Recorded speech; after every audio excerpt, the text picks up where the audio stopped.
አንድ የአሜሪካ አቀንቃኝ ናይት ባርድ የተባለች ወደ አሜሪካ ጎት ታለንት ሾው ትቀርባለች። ዳኛው የተለመደውን የሾው አቅራቢ ሰላምታና ፈገግታ አቀባበል ካደረጋላት በኋላ ምንድነው ይዘሽልን የመጣሽው ይላታል። ዘፈን ነው ትለዋለች። የማንን ዘፈን ነው ይላታል። የራሴን ዘፈን ነው ትላለች።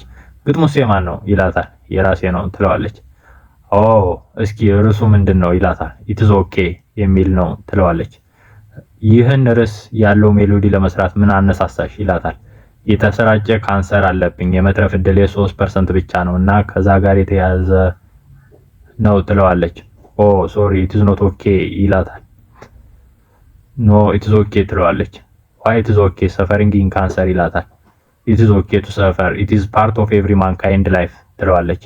ቅር ያለው የማይመስለው አነጋገሯ ልጅቷ ካለባት ሁኔታ ጋር አልሄድ ሲለው የሀዘን ትኩስ ትንፋሽ ያስወጣና አይኑ እንባ ያቀራል። አይ ቲንክ ኢት ኢዝ ኖት ኦኬ ይላል። ዶንት ወሪ ኢት ኢዝ ኦኬ ትለዋለች። አይ ካንት ብሎ እንባውን ይዘረግፈዋል። በፈገግታ ትመለከተዋለች። እሷ ዳኞችን አጽናንታቸው ኢት ኢዝ ኦኬ የሚለው ዘፈኗ ይጀምራል። የግጥሙ ጥንካሬና ዜማው ለስላሴ ህዝቡን እንባ በእንባ ያራጨዋል። ዜማውን ስትጨርስ ተቃቅፎ ያለቅሳታል። ጎልደን ቡዘር ይሰጣታል።